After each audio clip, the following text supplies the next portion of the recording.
अस्सलाम वालेकुम, मैं हूं इमरान आज़म और आप देख रहे हैं मेरा यूट्यूब चैनल इमरान आज़म व्यूज़। नाज़रीन, इस वक्त जो है तहरीक इंसाफ और जो हुकूमती कमेटी है, बिलावर आपको पता है कि गुज़श्ता रोज़ मुज़ाकरात का आगाज़ हो गया।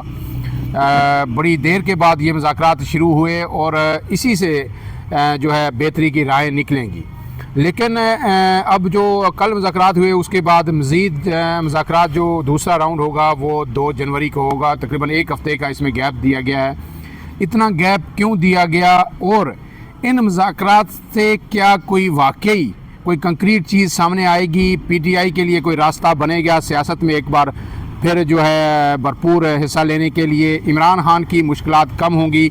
इन सब बातों पे तज़किये के लिए मेरे साथ मौजूद हैं उमर जट साहब और अदील सरफराज साहब, दोनों बाखबर रिपोर्टर हैं, ख़बरें इनके पास हमेशा होती हैं। तो उमर जट साहब, पहला सवाल आपसे है कि कल जो मुज़ाकरात आपने भी कवर किए, हमने भी देखा, वो हमने सब रिपोर्ट किया अपने व्लॉग्स में। अब इसमें क्या वजह है कि इतना टाइम क्यों दिया गया है? क्या स्लो चलना चाह रहे हैं दोनों फ्रीकैन, या PTI को कोई जल्दी नहीं है? हो क्या रहा है इस वक्त? बिस्मिल्लाहिर्रहमानिर्रहीम। सरदार साहब, मुज़ाकरात, पहली बात तो ये आप अपने नाजरीन को ये बताएंगे इस टाइम मुज़ाकरात एक जगह पे एक फ़रीक के साथ या सियासी जमातें ही सिर्फ नहीं कर रही, मुज़ाकरात कहीं और भी हो रहे हैं। और जो जिन मुज़ाकरात ने इम्पेक्ट डालना है, जिन मुज़ाकरात के बाद हालात ने नॉर्मल होना है, जिन मुज़ाकरात के बाद चीज़ें चेंज होंगी, वो मुज़ाकरात कहीं और हो रहे हैं। ये मुज़ाकरात जो रहे, देखें यहाँ पर जो मुज़ाकरात करने के लिए कल पार्लियामेंट में आपको सियासतदान नज़र आए, इनके पास कुछ भी नहीं है। ये खुद फार्म 47 के ऊपर बैठे हुए लोग हैं, इनके ऊपर ये देने के लिए तो कुछ भी नहीं है। बात देखें, इमरान खान पहला मुतालबा है पाकिस्तान तहरीक इंसाफ का कि उनको रिहा किया जाए। गो कि उनका नाम नहीं है, लेकिन जो 2 मुतालबात लेकर पाकिस्तान तहरीक इंसाफ आई है, 9 मई और 26 नवंबर की जुडिशल इंक्वायरी और असीरान जो हैं उनकी रिहाई के हवाले से, तो उसमें जो टॉप ऑफ द लिस्ट नाम है वो इमरान खान का है। अब कल की जो मुज़ाकरात थे उनमें पहले तो आपस में गिले शिकवे भी हुए। कल के मुज़ाकरात के अंदर एक दूसरे के साथ बात की गई। सागदार बड़ा बोले, उन्होंने कहा जी 26 नवंबर को आप एहतजाज करने आ गए, आप सिविल लाफरमानी की तहरीक का ऐलान करने लगे हैं, तो आपको क्या मुल्क की मईशत का अंदाज़ा नहीं है कि हमारा मुल्क किस नहज पर खड़ा है? तो उसके ऊपर फिर असद कैसर साहब बोले, उन्होंने कहा जी कि आप हमें मईशत की बात सुनाते हैं, आपने लोगों के साथ जो जुल्म किया, जो लोगों के ऊपर आपने सीधी गोलियां चलाई हैं, उसके ऊपर आप बात क्यों नहीं करते? फिर ये थोड़ी तलखी हुई। इरफान सदीकी साहब ने भी वहाँ पर कमेंट किया, तो फिर याद सादिक साहब वहाँ पर उन्होंने इंटरफेयर किया और उन्होंने कहा जी कि जब मुज़ाकरात शुरू हो जाते हैं तो फिर बात जो है वो इस तरह की नहीं की जाती। अब मुज़ाकरात और आगे पॉजिटिविटी की बात की जाएगी। लेकिन अब जो आपने डिले की बात की ना, और जो मैंने आपको कहा कि मुज़ाकरात कहीं और हो रहे हैं, तो ये वाले मुज़ाकरात 10 दिन बाद हूँ, 4 दिन पहले हूँ, 5 दिन का डिले है, इनसे कोई फ़र्क नहीं पड़ता। तो दरख्वास्त ज़रूर की गई कि 26 तारीख को मुज़ाकरात दोबारा रखने थे। नहीं, आपने कहा कि जी ये फार्म 47 की हुकूमत है, इसको नहीं PTI मानती, तो फिर क्या मुज़ाकरात उधर ही करेंगे? अपनी बात पे स्टांस पे क्यों मुझे पता था कि वहीं पे बात करूंगा, उनसे बात करूंगा, जिनके पास इख्तियार है, फिर इधर क्यों लेने आए? मैं आपको बताता हूँ ना, मुझे पता था आप ये सवाल जरूर करेंगे। मुझे पता है आप शरारती हैं, आप ये सवाल जरूर करेंगे। PTI भी मारी है, डंडी आप भी मार नहीं, आप सुने ना, सुन तो लेना, अर्ज तो सुन लेना। मामला ये है कि जब अली अमीन गंडापुर को मोहसिन नकवी ने ये कहा कि हम मुज़ाकरात के लिए तैयार हैं और कमेटी बना देंगे, आपने अपने व्लॉग में ये खबर भी थी कि इसी गुज़श्ता हफ्ते वो बन जाएगी, कमेटी बन जाएगी। ठीक है, वो कमेटी इतवार को बन गई। पहले क्यों नहीं बन रही थी? वो मुज़ाकरात के लिए तो राना सनाउल्लाह साहब भी बोल रहे थे, बाकी लोग भी पाकिस्तान हुकूमत के लोग, टीम नहीं बन रही थी, कमेटी बनी। इतने मामला चल रहा था ना, आईनी तरमीम से चला आ रहा है, मुज़ाकरात की बात चली आ रही है, लेकिन कमेटी नहीं बनी। जब मोहसिन नकवी साहब ने अली अमीन गंडापुर को कह दिया कि यार इसी हफ्ते कमेटी बन जाएगी, तो आपने देखा कि वो 2 दिन के अंदर कमेटी बन गई। उन्होंने ये कहा जी कि हमने लोगों को ये बताना है कि हुकूमत मुज़ाकरात कर रही है, तो आप हुकूमती कमेटी के साथ बैठे। और जब वो कल वहां पर बैठे तो वहां पर तो यही गिले शिकवे ना जी, तुसी यह करता। फिर उन्होंने कहा जी 26 को रख लेते हैं। सही है। असद कैसर साहब ने कहा जी 26 को आप ये रख लें, हम अपना ड्राफ्ट जो है वो, हमारा तो ड्राफ्ट रेडी है, हमारा 2 ही मुतालबत है, वो हमने आपके सामने रखने, आप उसके ऊपर हमसे बात करें। उन्होंने कहा नहीं जी, वो 26 को हमारा ये मामला है, 27 को बेनज़ीर की शहादत है, उनका वो बरसी है, फिर उसके बाद हैप्पी न्यू ईयर भी आपको पता है कई लोगों ने बीच में मनाने जाना होता, तो वो डिले हो गया। लेकिन कल ही अली अमीन गंडापुर के साथ ये जब कमेटी की मुलाकात हुई, इजलास हुआ, پھر کل رات تقریباً کوئی 11-12 کے قریب علی امین گنڈاپور یہاں اسلام آباد پہنچے. ان کی مذاکراتی کمیٹی کے ساتھ ایک بڑی ملاقات ہوئی.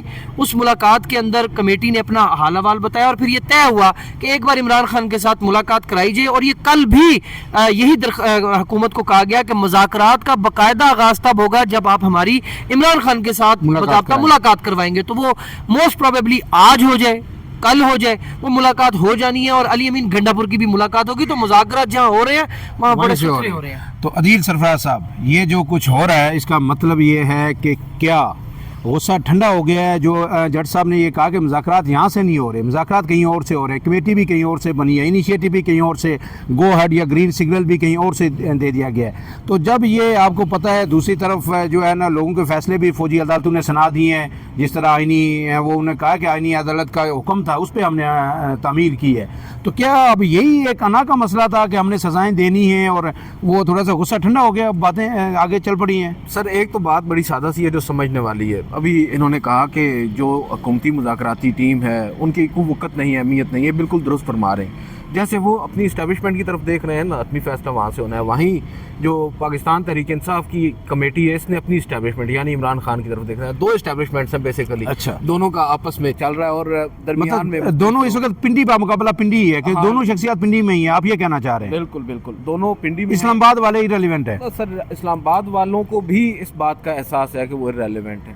اب سب سے امپورٹنٹ چیز, آپ نے بھی فوجی عدالتوں کی بات کی, بڑا وہ درست آپ کے اپنے سوال کا جواب جو ہے اسی میں آ گیا کہ کیوں کر یہ مذاکرات اتنی تیزی ان میں ہم دیکھ رہے ہیں, کیوں کر دوبارہ سے یہ چیزیں شروع ہو گئی ہیں, کیا پیچھے ہٹنے کا سوچ رہے ہیں؟ اب دیکھیں 26 نومبر سے سلسلہ شروع ہوتا ہے, 20 جنوری تک جاتا ہے. صحیح ہے, ٹھیک ہے.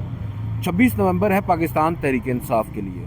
پاکستان تحریک انصاف اب پیچھے نہیں ہٹ سکتی. 26 نومبر کے بعد بہت ساری چیزیں ان سے مس مینج ہوئی ہیں, یہ نہیں کر سکے. جو ان کی وہاں پر لاشیں گری ہیں, جو شہادتیں ہوئی ہیں, اس کے اوپر یہ کھل کر اپنا بیانیہ نہیں بنا سکے. دب گئی بات, دب بھی گئی. دیکھیں وہ پاکستان تحریک انصاف نے اس 26 نومبر کو جسٹیفائی کرنا ہے, اس سے نکلنا ہے, بالکل صحیح, اپنا نیریٹو کھل کر سامنے لے کر آنا ہے. دوسری جانب اسٹیبلشمنٹ ہے, ان کے لیے 20 جنوری ہے.